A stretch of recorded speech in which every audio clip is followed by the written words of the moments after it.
A Peruvian Boeing 727 with 18 people on board ditched in the North Atlantic this afternoon after making a refueling stop in Iceland.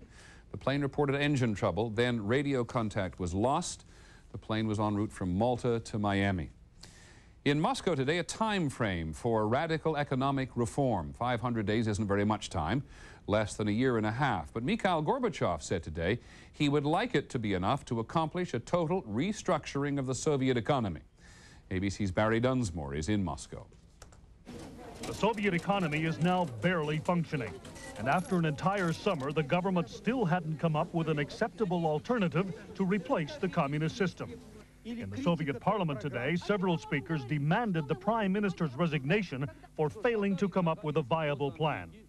Finally, Gorbachev weighed in. After months of dithering, he abandoned the cautious approach of his prime minister and publicly endorsed the most radical economic reform program now on the table, the one proposed by economist Stanislav Shetalin and supported by Russian Federation President Boris Yeltsin.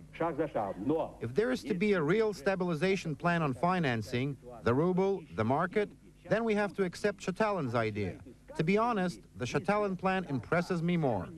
Today, Yeltsin's Russian parliament officially adopted the Shetalin plan to be implemented over the next 500 days. What makes it so different? This plan is very different because no other plans called for privatization of the Soviet economy. This plan does. The plan, which Gorbachev now appears to be willing to adopt, would do something else. It would turn over virtually all economic power to the 15 Soviet republics. As such, it would fundamentally change the political structure of the Soviet Union, drastically reducing the power of the Kremlin. Barry Dunsmore, ABC News, Moscow. When we come back, tonight's American agenda, the welfare system all tied up in red tape. You know, when I was a kid and got a hold of a nickel, I thought I was rich. I didn't turn up my nose at pennies either. Today, some folks won't even bend to pick them up. Well, here's a bowl of steaming Quaker oatmeal. And I can't think of a healthier way to start the day. Cost you 1 nickel and 4 pennies. So if you can't be bothered with nickels and pennies, throw them in a jar. Start an oatmeal fund. Quaker Oats. It's the right thing to do. Not too expensive either.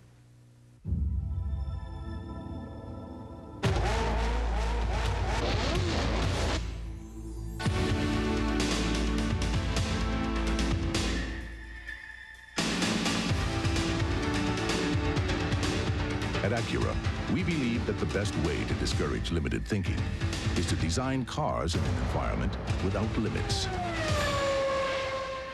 The NSX, precision-crafted performance from Acura.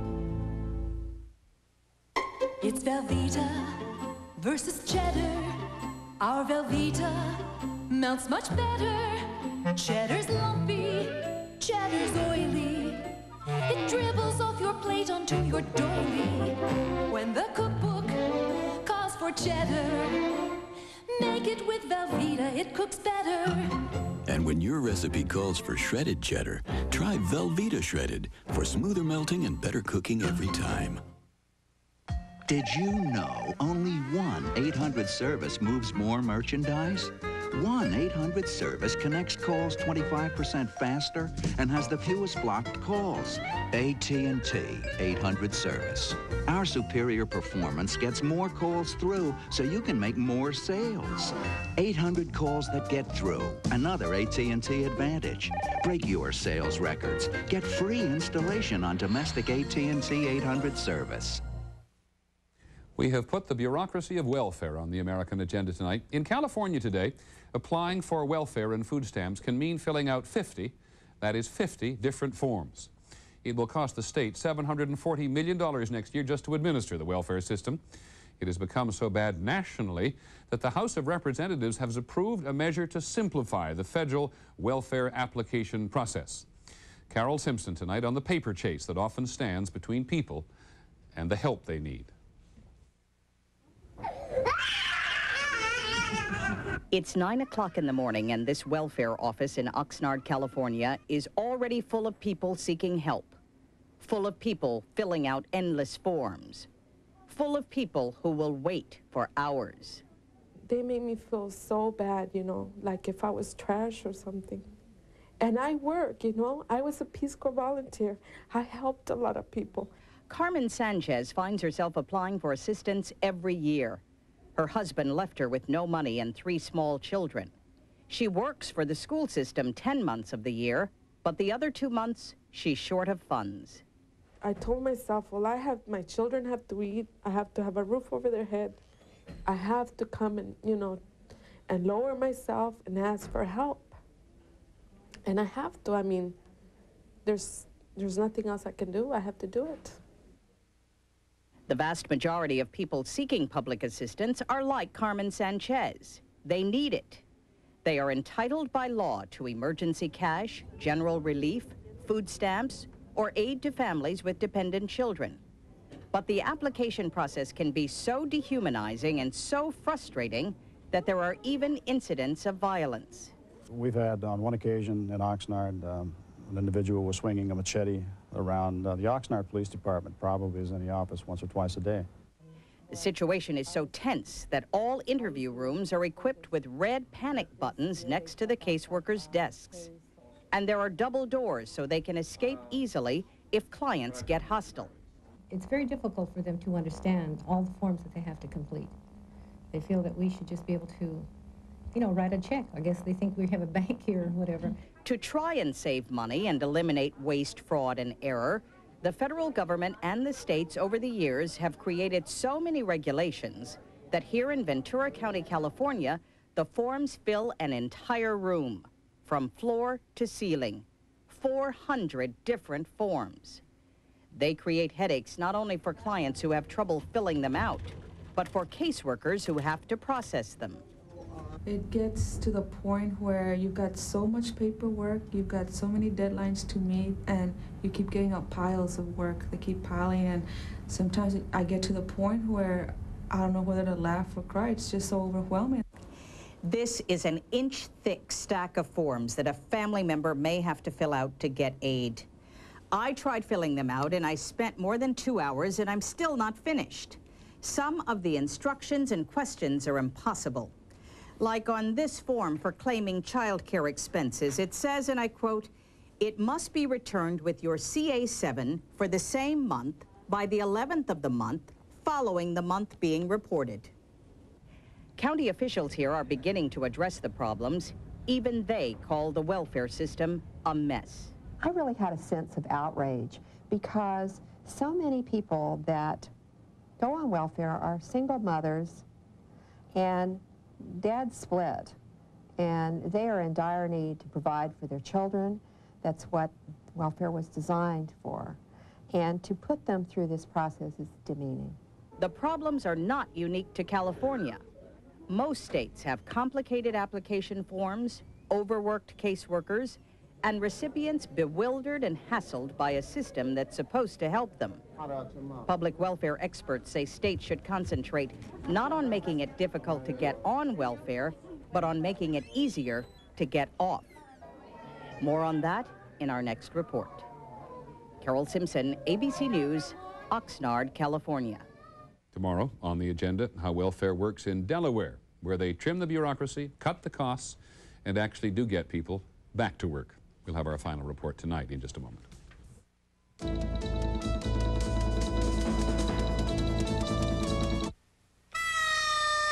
In places beyond the reach of other overnight delivery companies, you'll find UPS, because unlike the competition, only UPS Next Day Air guarantees delivery overnight to every single address coast to coast.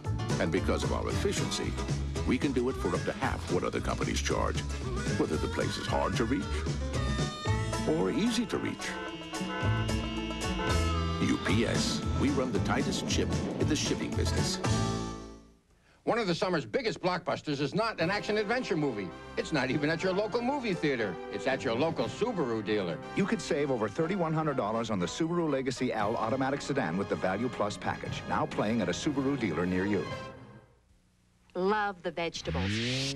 Hate the gas. The healthier you eat, the more you may need Gas-X for the fastest gas pain relief antacids can't give you. So eat right and feel right with Gas-X. These people never thought of themselves as high-pressure salespeople. They've always been committed to service. That's why they've become successful Better Homes and Gardens real estate agents, and why they use our proven real estate marketing systems to serve their customers better than anybody. After all, we've found that once you place service above everything, everything else falls into place. For information about a career in real estate, call 1-800-ADVANCE or your local Better Homes and Gardens real estate firm. Stop and think.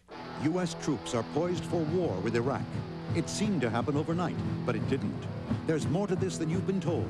The story behind the Gulf crisis. Peter Jennings, A Line in the Sand, an ABC News special tonight. On the American agenda tonight, coping with welfare as a single parent. Finally this evening, coping with the Persian Gulf as a single parent. It is something that past generations of soldiers, for the most part, didn't have to deal with. But just as single-parent households have become more common, so are single parents increasingly common in the military. The Pentagon estimates there are 55,000 single parents in the armed forces. 2/3 of the men. Being sent to the Persian Gulf is particularly hard. Here's ABC's Linda Patillo. Denise O'Hara was prepared for the heat and the dust of the Saudi desert, but not for missing her daughter's first day of first grade. I was prepared physically, but not emotionally. Well, I don't sleep. I lay in my cot, I think and I wonder and I worry, and I hope that I'll get a letter from her. Denise's 6-year-old daughter, Ambir, had to start school in a new state where she now lives with relatives. This situation right here is undoubtedly the hardest thing I've ever had to do or accomplish as a single parent. Okay, this is your homework from last night? 8-year-old Anquinette Williams went to live with her grandmother when her mother's Army unit was put on alert in Fort Benning, Georgia, 3 hours away. Every morning, she talks with her mother by phone. I told her that I miss her. And what did she say to you? She said, I love me. Her mother, Sergeant First Class Scarlett Williams, is an 8-year veteran. Is this one of those times when you have to be a soldier first, a parent second? Yes, even though a lot of people may not agree with that, but yes. Phil Myers is a divorced father with custody of 3 children, ages 2, 3, and 4. Myers and his children are already separated 1 weekend a month when he attends Air Force Reserve training. Put my baby in. Put your baby in there, okay. Maybe they won't laugh at me when they find a baby doll in my bag. He worries about what he will tell them if the call comes to go overseas. I'll probably just tell them that Daddy's going to go in the Air Force, and they know Daddy loves them and that I'll be back for them. That's the picture of my house. Oh. For those already separated, the promise to come home is all there is. Is she doing her homework? Is she fitting in at school? Do the other kids like her? Is she happy? Is she missing me at all? Tough questions for a mother 8,000 miles away.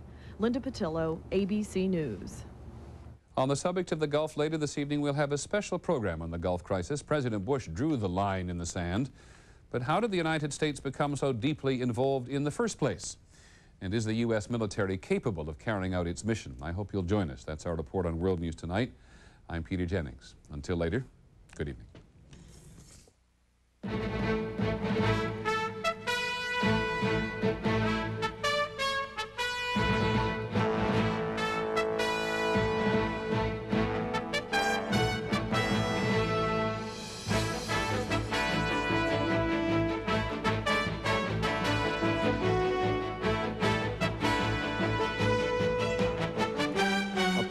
Of ABC News. More Americans get their news from ABC News than from any other source.